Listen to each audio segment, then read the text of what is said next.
Hey guys! Welcome back to my channel, and for today's vlog, samahan niyo ako sa aking mga activities since Sunday at day off ko ngayon. So the very first thing na gagawin ko is magpunta sa church para umattend ng Sunday Mass at 10:30 in the morning.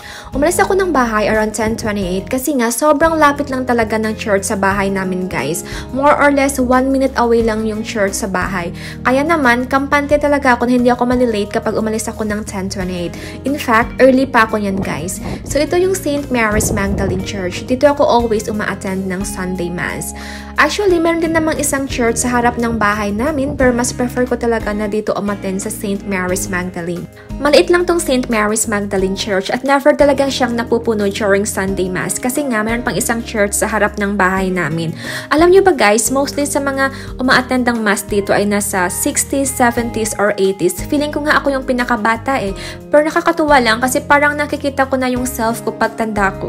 Pagkatapos ng Mass ay agad na akong dumiretso papuntang post office. Ikukulit ko lang yung aking parcel na dapat kahapon pa na-deliver.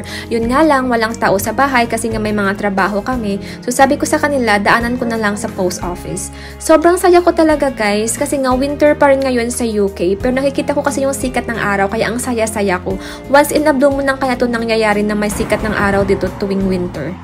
Kaya naman sobrang daming nalulungkot at nade-depress tuwing winter kasi nga walang sikat ng araw. Sobrang saya ko talaga kapag nakakita ko ng sikat ng araw. Feeling ko nagkakaroon ako ng energy, may gana akong gumalaw kasi kapag winter talaga guys, pagod na pagod yung katawan ko. Parang gusto kong nasa loob lang ako ng bahay. Andito na pala tayo sa post office dito sa Manchester Road. Actually, dito na ako galing kahapon guys, pero hindi ko na sila naabutan dahil hanggang 4 o'clock lang sila. Lampas 4 na ako nang dumating galing trabaho. Buti na lang naabutan ko sila ngayon kasi nga 1 PM lang pala sila since Sunday ngayon. Sa loob ng post office guys, ang dami nilang binebenta. Mayroong mga cards, magazines, at kung pagkakuha ko na aking parcel, ay dumiretso na ako sa St. Benedict's Hospice Retail. Isa tong charity shop dito sa area namin guys. Ang tagal ko na din nakapunta dito sa St. Benedict's. I think more than 2 years na. Umpisa nung umalis kami or naglipat kami ng bahay. Sobrang daming pwedeng bilhin talaga guys dito sa St. Benedict's. Ayan, marami silang mga kitchenwares at sobrang affordable talaga. Mukhang brand new pa. Although alam naman natin na yung iba dyan is second hand na or gamit na. Pero meron din silang mga items na talagang hindi pa nagamit. Gustong gusto ko talaga bumili ng isang set dyan kasi nga na-amaze ako every time na nakita ko yung mga kitchenware sa St. Benedict's. At ang ganda nitong color yellow na set. Naalala ko tuloy si SpongeBob dahil sa kulay nito na dilaw. Pero nga, undecided akong bumili kasi kailangan ko pang mag-declutter sa bahay. Ang dami ko pang ayusin sa bahay bago bumili ng mga bagong gamit. Siguro kung andito yung mama ko, talagang magugustuhan niya to guys kasi nga mahilig siya sa mga ganitong bagay. At alam niyo ba, meron siyang mga ganitong collection sa bahay. Kaya gusto ko sanang bumili ng isang set para dalhin namin pauwi sa Pinas. Pero naisip ko baka mahirapan kami sa mga bagahe namin. Naaaliw talaga ako every time na pupunta ako sa mga charity shops. Day off din sana ni Al ngayon, yun nga lang hindi siya masyadong mahilig sa mga ganitong lugar. Minsan napapasama ko siya kapag pinipilit ko talaga. Ang ganda ng note cards na yan guys at nasa 1 pound lang siya. Perfect na perfect siya sa mga mahihilig magsulat. Meron din silang photo album at mga coasters at kung ano-ano pa. Sobrang dami talagang pwedeng bilhin dito sa St. Benedict's guys.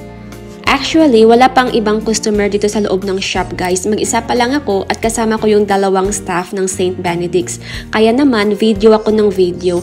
Kasi nga, nahihiya ako kapag sobrang dami na ng mga tao guys. Naiilang talaga ako mag-take ng videos kapag ang dami na nila. Kaya naman, sinulit ko talaga yung oras na mag-take ng videos habang wala pa sila.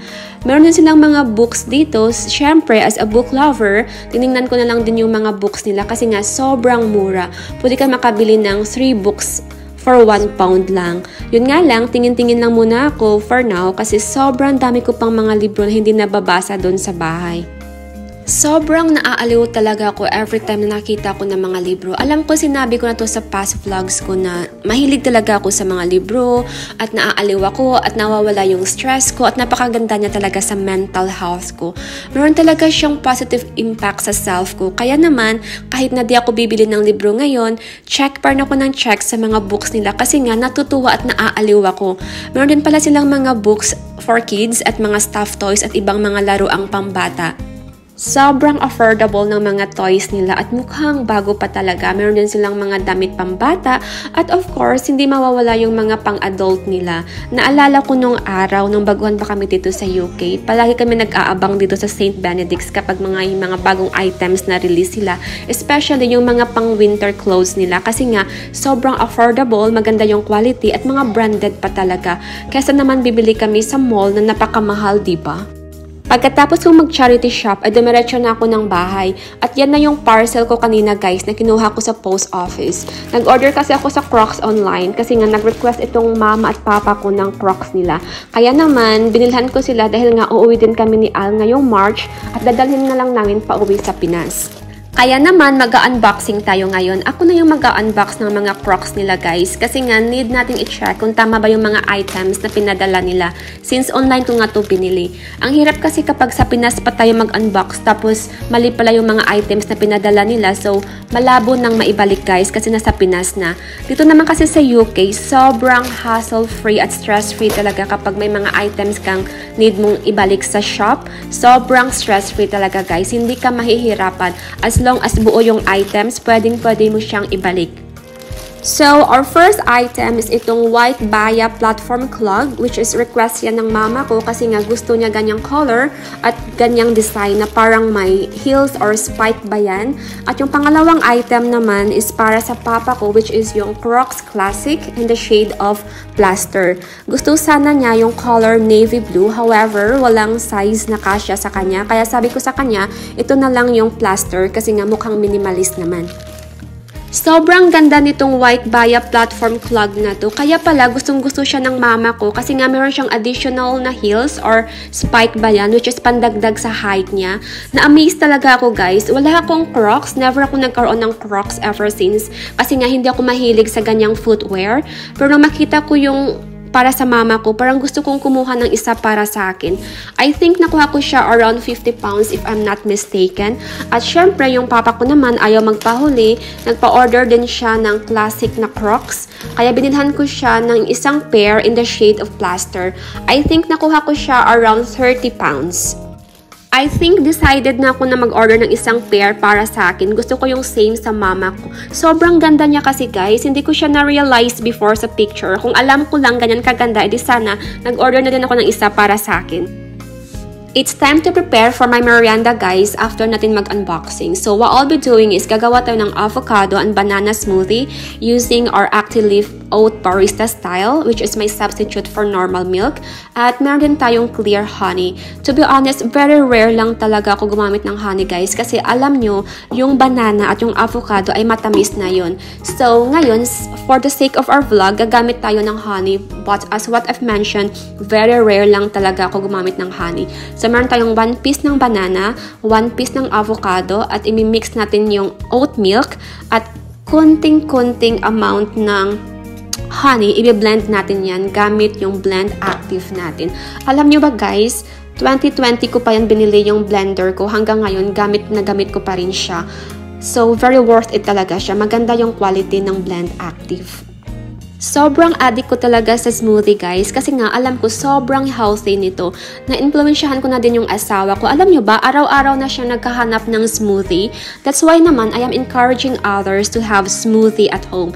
Instead of having those sugary drinks like soda or juice, why not have smoothie? Kasi alam natin na fresh to at walang halong chemicals. At alam natin yung mga ingredients na ginagamit natin unlike those processed drinks na nabibili natin sa mga grocery stores. Perfect na perfect siya for a healthy lifestyle at sa mga health-conscious individuals like me. Kasi nga, sobrang dami niyang benefits when it comes to our health. Nagpapaboost siya ng immune system natin, and if you wanna lose weight, have smoothie at home and do it consistently, you will be amazed na lang na nag-lose weight ka na pala, and that is proven. And if you wanna look good and feel good, have this smoothie which is very natural, not processed, no chemicals, because we become what we eat. Kung ano yung finifeed natin sa self natin, nagre-reflect din yan physically. So this smoothie will really help a lot. Aside from avocado and banana, I'm also using blueberries, oranges, apples, or strawberries. At yung pinaka-healthy talaga guys na ginagawa kong smoothie is yung kale and spinach. Yun talaga yung pinaka-healthy. So we're now blending our avocado and banana smoothie, and just a few minutes it will be ready to serve.